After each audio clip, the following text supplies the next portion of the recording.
ഇന്ന് നമുക്കൊരു വ്യത്യസ്തമായ ചിക്കൻ കറി തയ്യാറാക്കുന്നത് എങ്ങനെയാണെന്ന് നോക്കാം. ഇതിൻ്റെ ഒരു പ്രത്യേകത, ഞാനിതിലേക്ക് ചിക്കൻ ചേർക്കുന്നത് ഫ്രൈ ചെയ്തിട്ടാണ്. അതുപോലെ ഇതിൻ്റെ ഗ്രേവി തയ്യാറാക്കുന്നത് തേങ്ങാപ്പാലിലാണ്. അതുകൊണ്ട് തന്നെ ഇതിനൊരു വ്യത്യസ്തമായ ടേസ്റ്റാണ്. അപ്പോൾ നമുക്കിത് എങ്ങനെയാണ് തയ്യാറാക്കുന്നത് എന്ന് നോക്കാം. അതിനുവേണ്ടി ഞാനിവിടെ 1/2 കിലോ ചിക്കൻ ചെറിയ കഷ്ണങ്ങളാക്കി കഴുകി വൃത്തിയാക്കി എടുത്തിട്ടുണ്ട്. ഇനി നമുക്ക് ഈ ചിക്കനെ ഒന്ന് മാരിനേറ്റ് ചെയ്യാം. ഇതിലേക്ക് 1/2 ടേബിൾ സ്പൂൺ മുളക് പൊടി, 1/2 ടേബിൾ സ്പൂൺ മല്ലിപ്പൊടി, 1/4 ടേബിൾ സ്പൂൺ മഞ്ഞൾപ്പൊടി,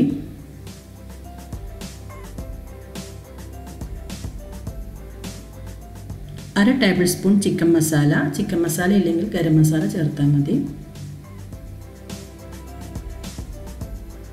1/2 ടേബിൾ സ്പൂൺ കുരുമുളക് പൊടി. കുരുമുളക് പൊടിയും മുളക് പൊടിയും ചേർക്കുന്ന സമയത്ത് നിങ്ങളുടെ എരിവിനനുസരിച്ചിട്ട് ചേർക്കാം. ആവശ്യത്തിന് ഉപ്പ്,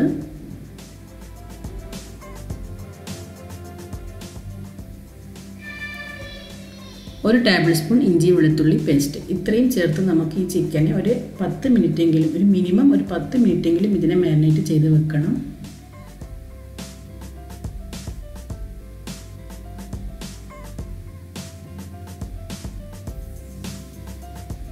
കൂടുതൽ സമയം വെക്കാൻ പറ്റുമെങ്കിൽ കൂടുതൽ സമയം വെക്കാം.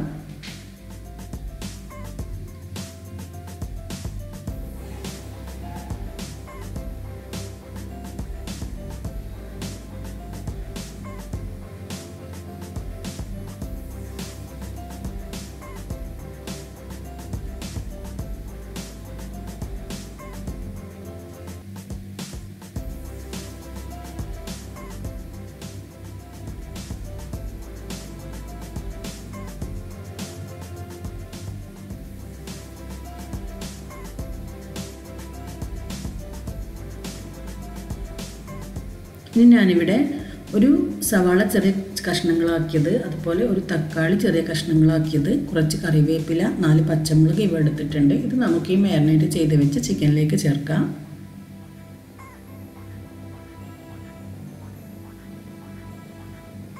ഇനി ഇതിനെ നല്ലവണ്ണം മിക്സ് ചെയ്തെടുക്കാം.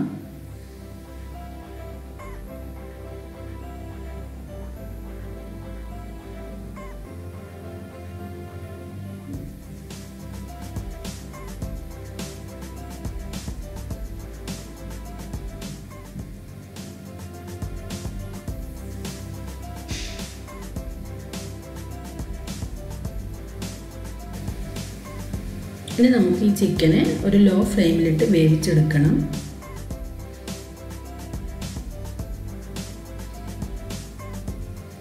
ഈ ചിക്കനിലേക്ക് ഞാൻ ഒട്ടും തന്നെ വെള്ളം ചേർത്തിട്ടില്ല. ഈ ചിക്കൻ വെന്ത് വരുമ്പോഴത്തേക്കും ഇതിന് ആവശ്യമായ ഗ്രേവി ഇതിലുണ്ടായിരിക്കും.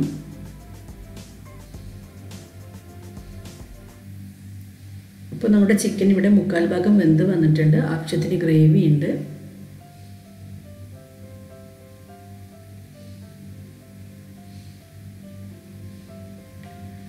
ഇനി നമുക്കിതിൽ നിന്ന് ചിക്കൻ പീസസ് മാറ്റാം.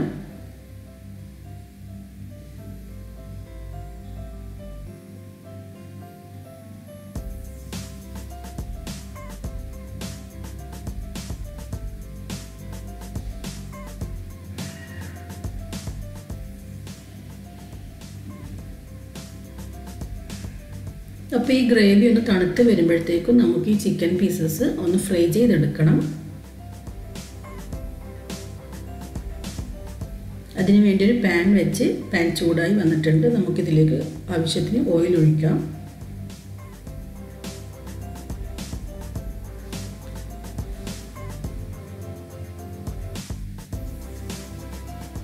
എണ്ണ നന്നായി ചൂടായിട്ടുണ്ട്. ഇനി നമുക്ക് നമ്മുടെ ചിക്കൻ ഇതിലേക്ക് ചേർക്കാം.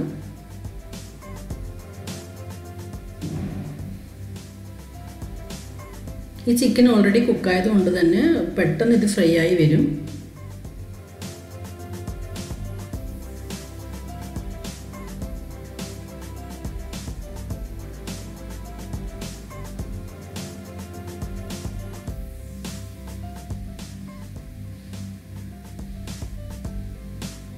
മുഴുവൻ ചിക്കനും നമുക്ക് ഇതുപോലെ ഫ്രൈ ചെയ്തെടുക്കാം.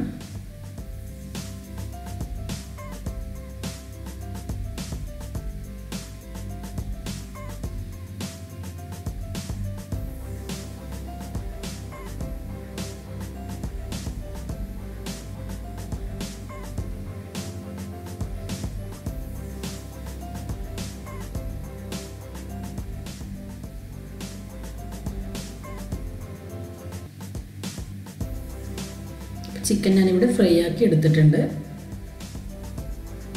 ഇനി നമുക്കൊരു മിക്സിയുടെ ജാർ എടുത്ത് അതിലേക്ക് 1 കപ്പ് കട്ടി തേങ്ങാപ്പാൽ ഒഴിക്കണം.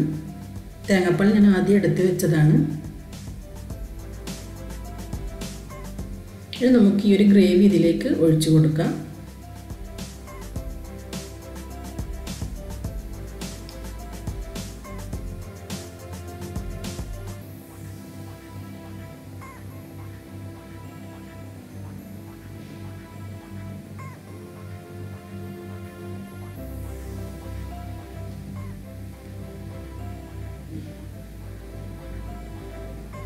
ഇനി നമുക്കിതിനെ നല്ലവണ്ണം ഒന്ന് അരച്ചെടുക്കാം.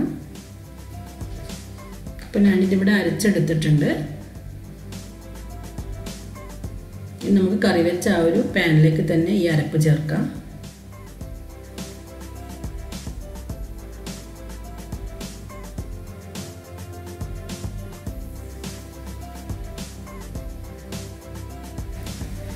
ഇനി നമുക്കിതിനെ നല്ലവണ്ണം ഒന്ന് തിളപ്പിച്ചെടുക്കണം.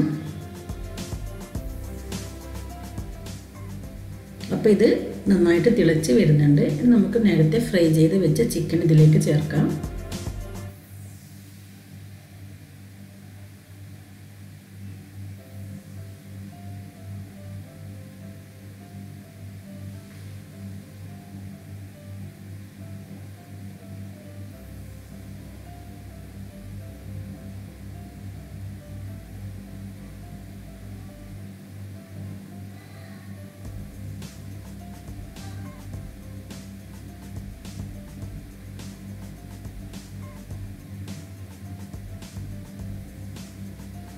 ഇനി ഇതിൽ നിന്ന് തന്നെ കുറച്ച് ഓയിൽ കൂടി ഇതിലേക്ക് ചേർത്ത് ഇതിനെ നല്ലവണ്ണം ഒന്ന് നമുക്ക് തിളപ്പിച്ചെടുക്കാം.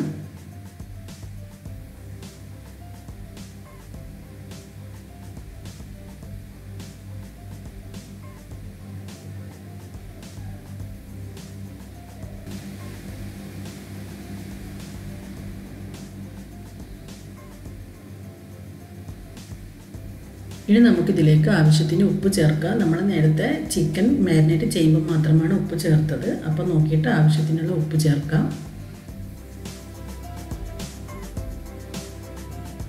ഇപ്പോൾ കറി നന്നായിട്ട് തിളച്ച് വരുന്നുണ്ട്. നിങ്ങൾക്ക് നല്ല ഗ്രേവി ആയിട്ട് വേണമെന്നുണ്ടെങ്കിൽ തിളച്ചതിന് ശേഷം ഒന്ന് ഫ്ലെയിം ഓഫ് ചെയ്താൽ മതി. അതല്ലെങ്കിൽ നന്നായിട്ട് വറ്റിച്ചെടുക്കുക. ഈ കറി എത്രത്തോളം വറ്റിച്ചെടുക്കുന്നത് അത്രയും ഇതിൻ്റെ ടേസ്റ്റ് കൂടും.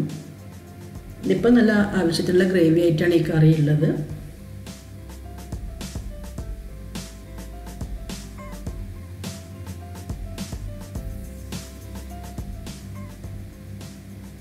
നമുക്കിതിലേക്ക് കുറച്ച് മല്ലിയില കൂടി ചേർക്കാം. അപ്പം നമ്മുടെ കറി ഇവിടെ റെഡി ആയിട്ടുണ്ട്. അപ്പോൾ എല്ലാവരും ട്രൈ ചെയ്ത് നോക്കുക. ഇഷ്ടമെങ്കിൽ ലൈക്ക് ചെയ്യുക, ഷെയർ ചെയ്യുക, സബ്സ്ക്രൈബ് ചെയ്തിട്ടില്ലെങ്കിൽ സബ്സ്ക്രൈബ് ചെയ്യുക.